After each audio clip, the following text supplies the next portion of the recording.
I had now arrived at that particular point of my walk where four roads met: the road to Hampstead, along which I had returned, the road to Finchley, the road to West End, and the road back to London.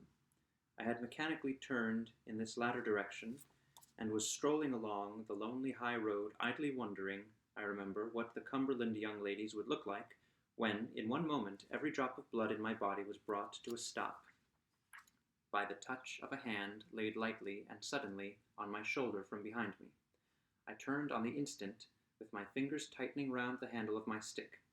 There, in the middle of the broad, bright high road, there, as if it had that moment sprung out of the earth or dropped from heaven, stood the figure of a solitary woman, dressed from head to foot in white garments, her face bent in grave inquiry on mine, her hand pointing to the dark cloud over London, as I faced her.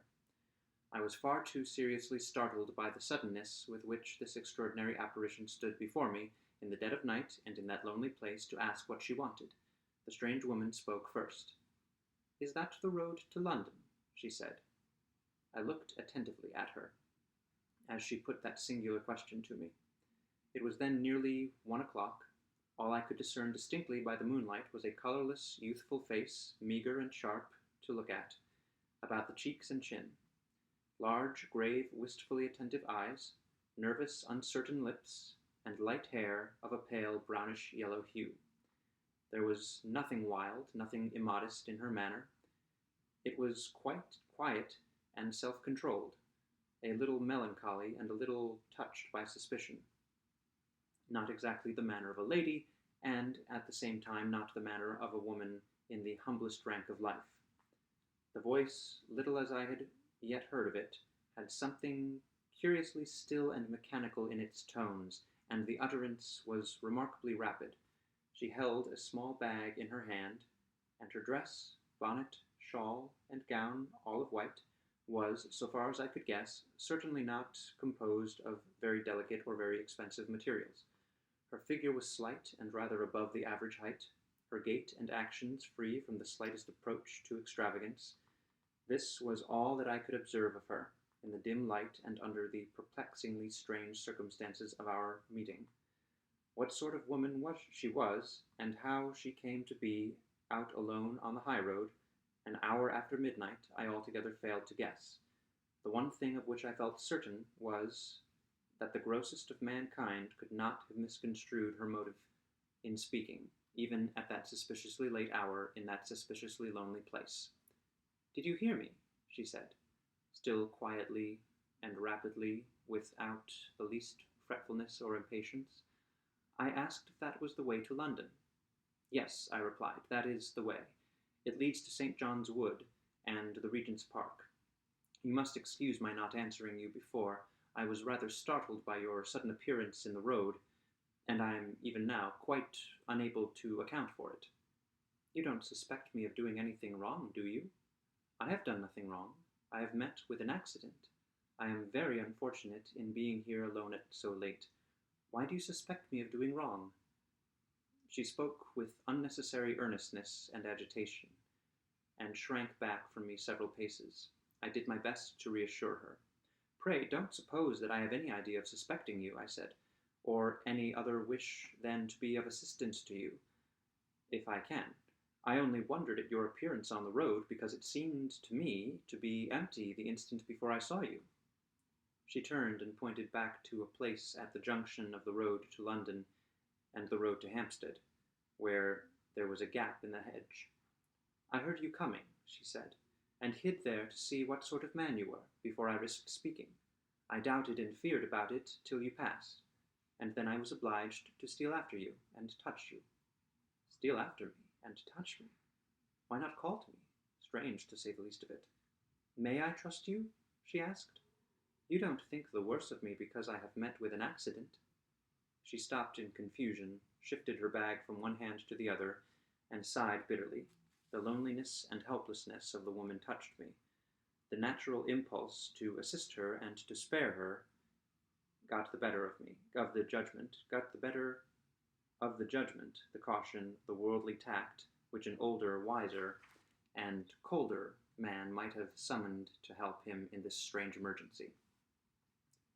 You may trust me for any harmless purpose, I said. If it troubles you to explain your strange situation to me, don't think of returning to the subject again. I have no right to ask you for any explanations. Tell me how I can help you, and if I can, I will. You are very kind, and I am very, very thankful to have met you. The first touch of womanly tenderness that I had heard from her trembled in her voice as she said the words, but no tears glistened in those large, wistful, attentive eyes of hers, which were still fixed on me. I have only been in London once before, she went on, more and more rapidly, and I know nothing about that side of it yonder. Can I get a fly, or a carriage of any kind? Is it too late? I don't know if you could show me where to get a fly, and if you will only promise not to interfere with me, and to let me leave you when and how I please. I have a friend in London who will be glad to receive me. I want nothing else. Will you promise? She looked anxiously up and down the road, shifted her bag again from one hand to the other, repeated the words, "Will you promise?" and looked hard in my face, with a pleading fear and confusion that it troubled me to see. What could I do? Here was a stranger utterly and helplessly at my mercy, and that stranger a forlorn woman. No house was near, no one was passing whom I could consult, and no earthly right existed on my part to give me a power of control over her, even if I had known how to exercise it. I traced these lines self-distrustfully, with the shadows of after events darkening the very paper I write on. And still I say, what could I do? What I did do was to try and gain time by questioning her. "Are you sure your friend in London will receive you at such a late hour as this?" I said. "Quite sure. Only say you will let me leave you when and how I please. Only say you won't interfere with me. Will you promise?" As she repeated the words for the third time, she came close to me and laid her hand with a sudden gentle stealthiness on my bosom. A thin hand, a cold hand, when I removed it with mine, even on that sultry night. Remember that I was young. Remember that the hand which touched me was a woman's. Will you promise? Yes. One word. The little familiar word that is on everybody's lips every hour in the day. Oh me, and I tremble now when I write it. We set our faces towards London, and walked on together in the first still hour of the new day. I and this woman, whose name, whose character, whose story, whose objections in life, whose very presence by my side at that moment were fathomless mysteries to me. It was like a dream. Was I Walter Hartright? Was this the well-known, uneventful road where holiday people strolled on Sundays? Had I really left little more than an hour since the quiet, decent, conventionally domestic atmosphere of my mother's cottage? I was too bewildered, too conscious also of a vague sense of something like self-reproach to speak to my strange companion for some minutes. It was her voice again that first broke the silence between us. "I want to ask you something," she said suddenly. "Do you know many people in London?" "Yes, a great many." "Many men of rank and title?" There was an unmistakable tone of suspicion in the strange question. I hesitated about answering it. "Some," I said, after a moment's silence. "Many." She came to a full stop and looked me searchingly in the face. "Many men of the rank of baronet?" Too much astonished to reply, I questioned her in my turn. "Why do you ask?" "Because I hope, for my own sake. There is one baronet that you don't know." "Will you tell me his name?" "I can't. I daren't. I forget myself when I mention it." She spoke loudly and almost fiercely, raised her clenched hand in the air and shook it passionately, then on a sudden controlled herself again, and added in tones lowered to a whisper, "Tell me which of them you know." I could hardly refuse to humor her in such a trifle, and I mentioned 3 names. 2, the names of fathers of families whose daughters I taught. 1, the name of a bachelor who had once taken me a cruise in his yacht to make sketches for him. "Ah, you don't know him," she said with a sigh of relief. "Are you a man of rank and title yourself?" "Far from it. I am only a drawing master." As the reply passed my lips, a little bitterly perhaps, she took my arm with the abruptness which characterized all her actions. "Not a man of rank and title," she repeated to herself. "Thank God, I may trust him." I had hitherto contrived to master my curiosity out of consideration for my companion, but it got the better of me now. "I am afraid you have serious reason to complain of some man of rank and title," I said. "I am afraid the baronet, whose name you are unwilling to mention to me, has done some grievous wrong. Is he the cause of your being out here at this strange time of night?" "Don't ask me. Don't make me talk of it," she answered. "I'm not fit now. I have been cruelly used and cruelly wronged. You will be kinder than ever if you will walk on fast and not speak to me. I sadly want to quiet myself if I can." We moved forward again at a quick pace, and for half an hour, at least, not a word passed on either side. From time to time, being forbidden to make any more inquiries, I stole a look at her face. It was always the same, the lips close shut, the brow frowning, the eyes looking straight forward, eagerly and yet absently. We had reached the first houses, we were close to the new Wesleyan College, before her set features relaxed and she spoke once more. "Do you live in London?" she said. "Yes." As I answered, it struck me that she might have formed some intention of appealing to me for assistance or advice, and that I ought to spare her a possible disappointment by warning her of my approaching absence from home, so I added, "But tomorrow I shall be away from London for some time. I am going into the country." "Where?" she asked. "North or south?" "North, to Cumberland." "Cumberland," she repeated the word tenderly. "Ah, I wish I was going there too. I was once happy in Cumberland." I tried again to lift the veil that hung between this woman and me. "Perhaps you were born," I said, "in the beautiful lake country." "No," she answered, "I was born in Hampshire. But I once went to a school for a little while in Cumberland. Lakes? I don't remember any lakes. It's Limmeridge Village and Limmeridge House I should like to see again." It was my turn now to stop suddenly. In the excited state of my curiosity, at that moment, the chance reference to Mr. Fairlie's place of residence on the lips of my strange companion staggered me with astonishment. "Did you hear anybody calling after us?" she asked, looking up and down the road affrightedly the instant I stopped. No, I was only struck by the name of Limmeridge House. I heard it mentioned by some Cumberland people a few days since." "Ah, not my people. Mrs. Fairlie is dead, and her husband is dead, and their little girl may be married and gone away by this time. I can't say who lives at Limmeridge now. If any more are left there I only know I love them for Mrs. Fairlie's sake." She seemed about to say more, but while she was speaking, we came within view of the turnpike, at the top of the avenue road. Her hand tightened around my arm, and she looked anxiously at the gate before us. "Is the turnpike man looking out?" she asked. He was not looking out.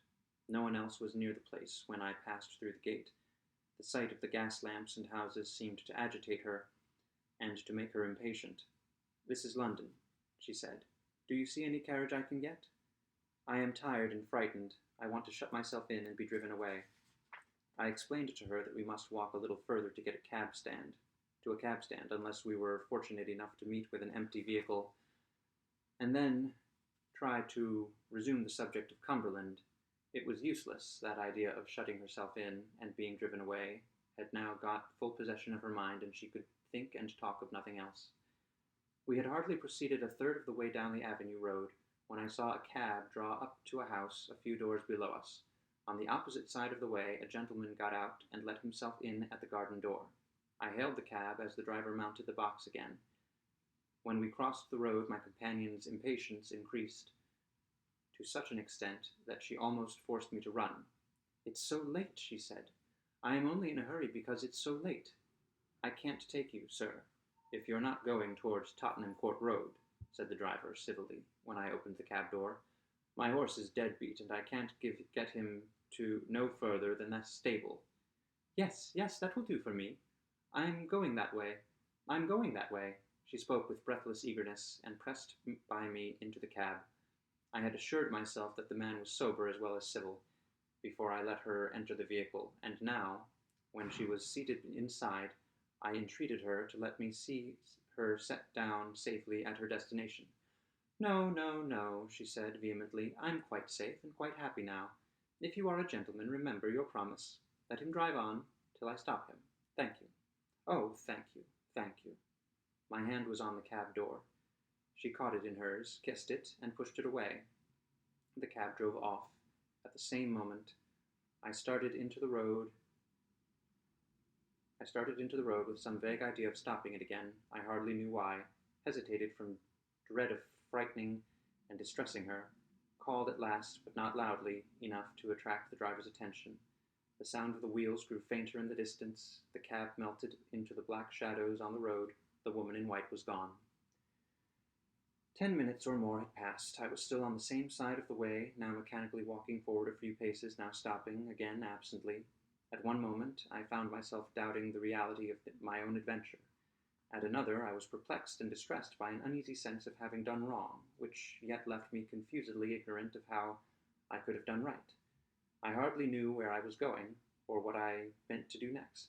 I was conscious of nothing but the confusion of my own thoughts, and when I was abruptly recalled to myself, awakened, I might almost say, by the sound of rapidly approaching wheels close behind me. It was on the dark side of the road, in the thick shadow of some garden trees, when I stopped to look around. On the opposite and lighter side of the way, a short distance below me, a policeman was strolling along in the direction of Regent's Park. The carriage passed me, an open chaise, driven by two men. "Stop!" cried one. "There's a policeman. Let's ask him." The horse was instantly pulled up a few yards beyond the dark place where I stood. "Policeman," said the first speaker, "have you seen a woman pass this way?" "What sort of woman, sir?" "A woman in a lavender-colored gown." "No, no," interposed the second man. "The clothes we gave her were found on her bed. She must have gone away in the clothes she wore when she came to us. In white, policeman. A woman in white." "I haven't seen her, sir." "If you or any of your men meet with the woman, stop her, and send her in careful keeping to that address. I'll pay all expenses, and a fair reward into the bargain." The policeman looked at the card that was handed down to him. "Why are we to stop her, sir? What has she done?" "Done? She has escaped from my asylum. Don't forget, a woman in white. Drive on."